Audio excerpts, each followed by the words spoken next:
Rebecca Harris, and welcome to this edition of Faces and Places.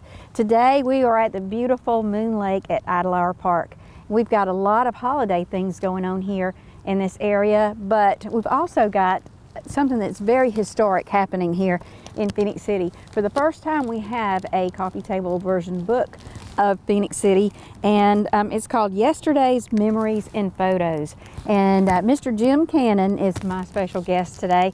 And Jim is probably the best historian that I know of, and he's always spent his lifetime collecting memorabilia about Phenix City and sharing the colorful history of Phenix City. So I thought it would be a lot of fun to have him here today to talk to us a little bit about this book, how it got started, where you can get it, and all sorts of things. So Mr. Cannon, tell us a little bit about your idea about this book. Well, thank you for having me, Rebecca. You know, I just got off the city council, and I was actually raised down on Broad Street for the greatest part of my life, where BB&T is today. And back in the late 50s, you know, I could ride my bike to the police headquarters, and I knew all the policemen. It was where it is today, but of course it was right on the street. You know, they built the new city hall behind the old city hall. If you'll notice, it's further back, and then tore down the old city hall. I knew the firemen, you know, and they just knew me as that little cannon boy, or Jimmy is what they called me, you know. And I just love Phenix City. I love the history. You know, all of our history is not bad. You know, we've had a colorful past, but what I love to tell about people, I've been all over the state, just, and when I leave town, I take Phenix City with me. I wouldn't want to live anywhere else. Right. The best people in the world's here.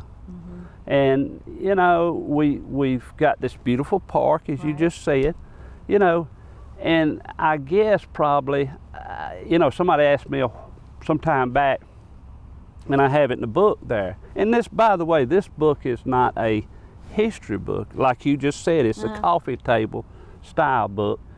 And, you know, I was a manager of CVS up on Summer Road for several years, and I had, oh, gee whiz, over 1,200 photos in the back. And it just amazed me how people came in and enjoyed that. Oh, I know. When I first started working here in Phenix City, one of the first things I was told to do, if I wanted to know about the history of Phenix City, was to go down to the CVS, meet Mr. Cannon, and look at all the photos. And so I went back home and I was telling my mother about it, and she said, I don't know if you realize this, but I met your daddy down there at the skate center. Yeah.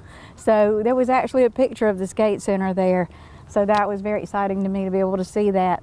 But for those of you who might not know where Moon Lake and Idlehour Park is, where we're sitting right now, the Roy Martin Center is right across the street, and the tennis center, and we are on Airport Road. And people who come in from out of town are thinking, Airport Road? There's no airport there.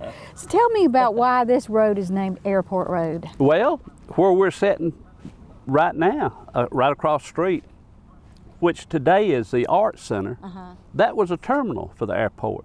Roy Martin, who owned the whole acreage, is 237 acres of the Idlehour Park complex.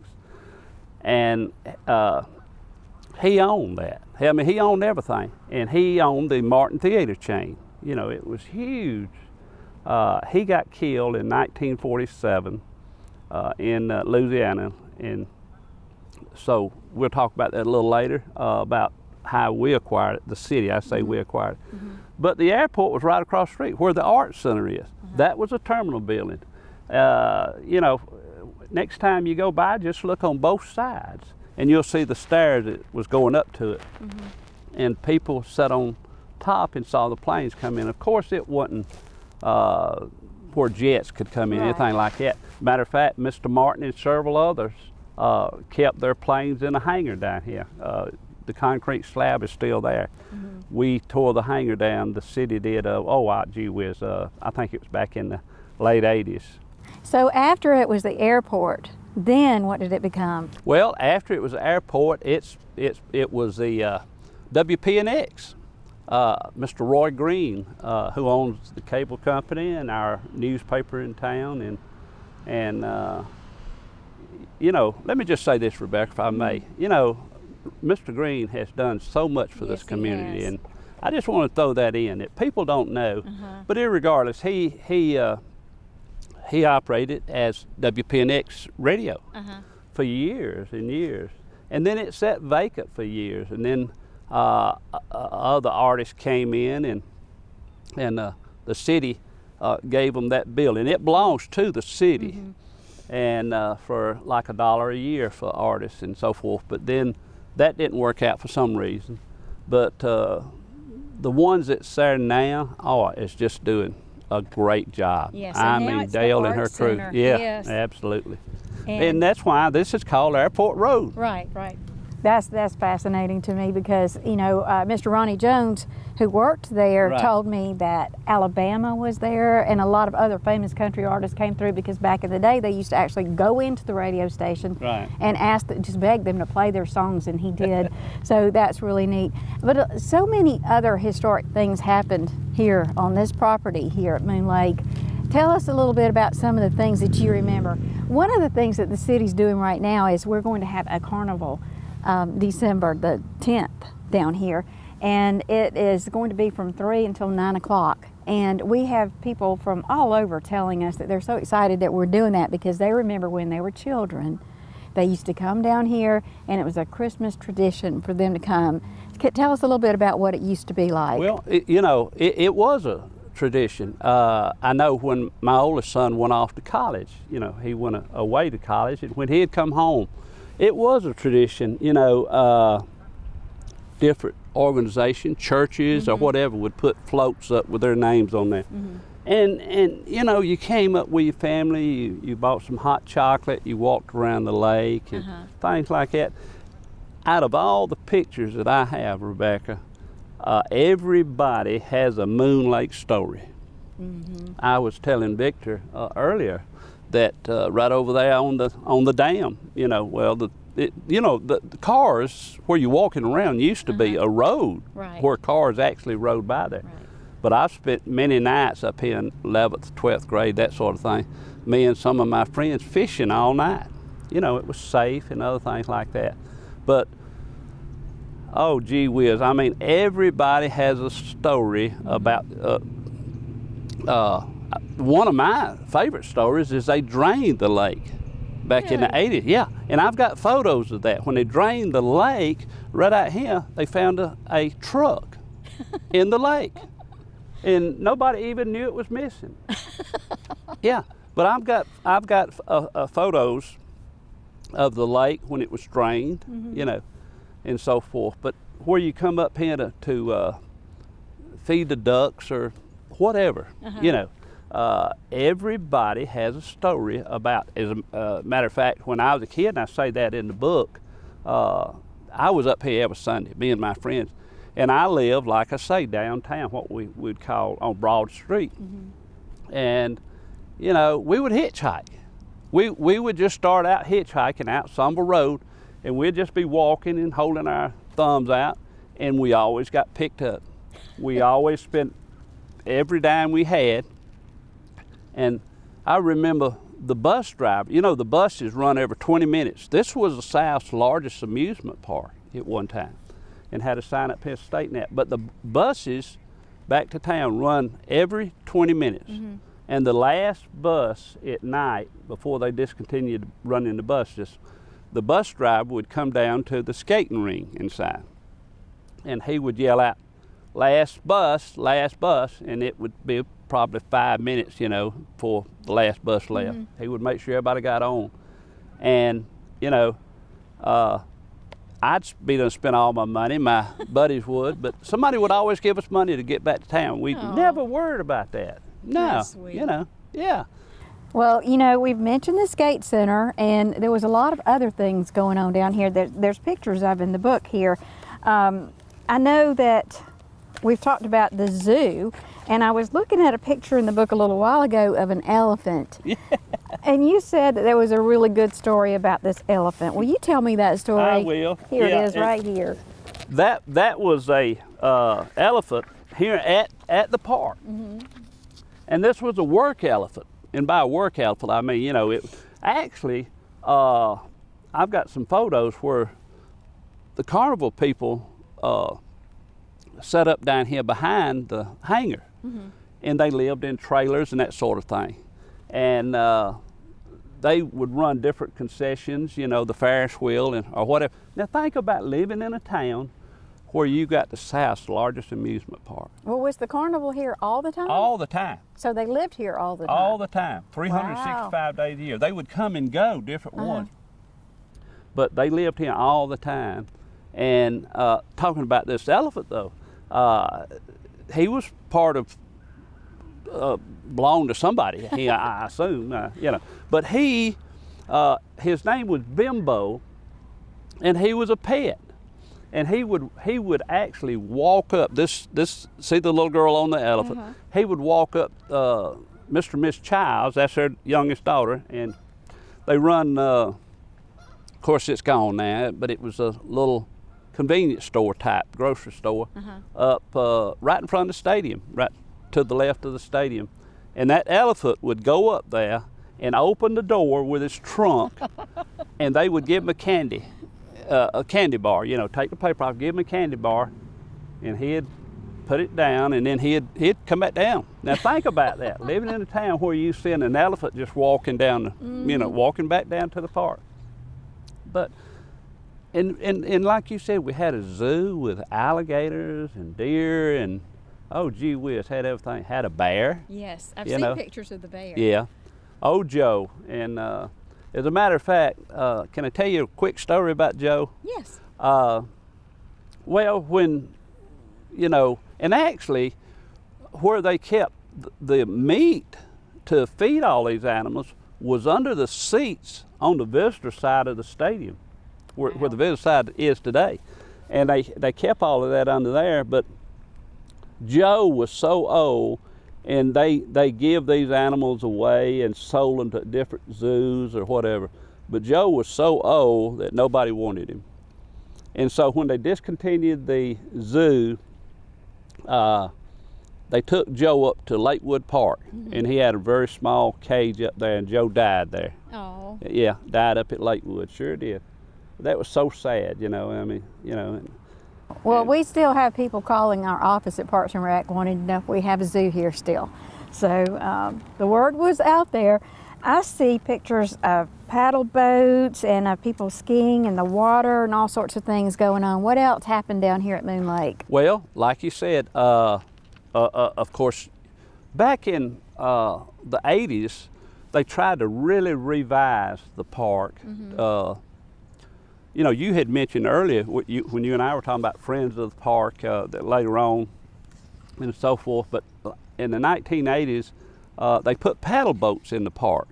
That didn't last that long, but you know, you used to come down and have water skiing right out here on this lake, and different things like that, all kind of activities. And you know, the great thing I remember was coming up here July the 4th. July the 4th, they had fireworks right up here on this hill, and then later on right over here on the dam. And that, Rebecca, this whole area would just be full of folks. Yes. And it was a tradition. I know my wife and I and her sisters and my brother-in-laws and all the kids, and we had 3 or 4 vehicles, we'd come up here, you know, and different bands would be playing, and that was a tradition. We did that for years, and it was full, you know, and slowly it just kind of drifted away, you know. Well, I've heard a lot of stories about that, and we do 4th of July now at the amphitheater, and we still have fireworks. Right. But the carnival, we wanted to make that reminiscent of what was going on here in the past. And so we have actual carnival rides out here in the parking lot. We will have a petting zoo as a live nativity. We have pony rides. We have a little train. But one of the most beautiful things is the Ferris wheel. I love coming down this hill here as we're setting up and it starts to get dark and you can see that Ferris wheel for a long ways off. For the past 2 or 3 years, we've had a huge crowd, so we're going to have it on a Saturday this year from 3 to 9 o'clock, and it's free admission. And the carnival rides will cost $5 for a wristband, but all the other things are free. And like you said, the businesses used to come out and decorate. We're going to have some businesses coming out and decorating, and also just gathering up around the park area in a networking type environment and giving away things from their business, candy canes, hot chocolate. Home Depot's coming out and making some little things with the children. We're going to have live entertainment. I understand there used to be, the churches used to come out and sing during the holidays. So we're going to have live entertainment from some of the churches and school groups and some individuals up there by the new community center. And it's just going to be a whole lot of fun. But I wanted to tell you a little bit more about the book and where you can get the book. First of all, tell me whose idea this was to do this book. Well, quite frankly, approximately, probably 3 years ago. It took me over a year. You know, it's 128 pages and it's over 300 photographs, and you say, well, gee whiz, it took you a year to do that? Yes, I can understand because that. of the fact that, you know, you have to dot your I's and cross your T's and that sort of thing. But picking out the photographs, you know. And by the way, there's photos in this book that I don't believe people had saw before. They didn't see them in my place, and I've never saw them. It's some that I never had out. Now, I'm not saying, I shouldn't say they've never saw them, and I don't think they are. I think there's several in there that people hadn't saw. But Mr. Roy Green, who owns a cable company, had me down for lunch, and there was a group there that wanted to do this book, and you know, Mr. Brickerstaff, quite frankly, who owns, you know, they used to own the brick company, it was his idea, and I never knew that, according to Mr. Green. And anyhow, they asked me about doing this book, and I just thought, well, you know, that's good, and so forth. And but one thing led to another, and so the main thing was to raise money, and it's a fundraiser, hopefully, for a museum, a future museum in Phenix City. That's a great idea. Oh yeah. How much does the book cost? The book costs $45 for the one you have in your hand. Okay. And there again, it's got over 300 photographs, 128 pages, and you know, it's history under the photographs. And there's another one that we had that's leather bound, and you can this one here, it's $100, and it's the same as that book. It's just leather bound with a holder there, but it's $100. Now, the only place you can get this one is at the city. Okay. You know, it's same as that book, but it's when just you're saying at the city, what do you mean? At the city, on the second floor of the finance department. Okay. Right where the utility office is. So that would make a great Christmas present. And you know, Rebecca, I think, as I was telling you earlier, I've sold 37, and every book that I get is bought and paid for by me, you know, because it's a fundraiser for the museum. And so I was in the barber shop the other day, and I showed my barber, and he said, man, where can you get these? And I said, well, I'll you know, sell you mine, and I'll go get me another one, you know, and so forth. And my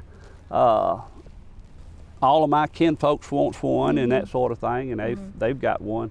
But people just don't know about it. Right. I mean, well, I think. we have them for sale up at the Parks and Recreation office up here at 1500 Airport Road.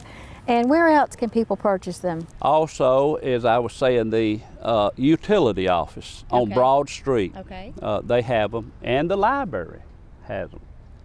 And hopefully, and I was talking with Mike Milligan at the Piggly Wigglies, and they're fixing to put them in the Phenix City Piggly Wigglies. All right. And let me say this, Rebecca, if I may. This book has Phenix City and East Alabama. It goes all the way from Seal to Salem. You know, they've got the old covered bridge at Salem, out to Marvin, Smith Station, several pictures in there, Miss Stacy. You know, it's got the high school when it was very first built, 1928, same as Central when it was built. And it's got every school that people remember that's my age. You know, they're mainly closed now, but even the little schools in there. But they can buy them at these locations or online, you know. Okay. Well, we're also going to have them for sale at the Christmas parade and at the Night of Lights and at the carnival. So if you want to buy one of these books, these would make great Christmas presents. So I hope that you'll consider doing that, and you can get them even after Christmas. But I think it would be a wonderful thing for all the families in Phenix City to have, and to maybe send out to your relatives who might have moved away from here.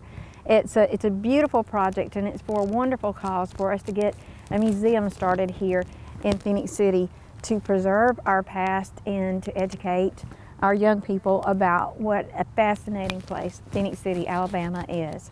So, Mr. Jim Cannon, I want to thank you for being my guest today. Thank you, Rebecca.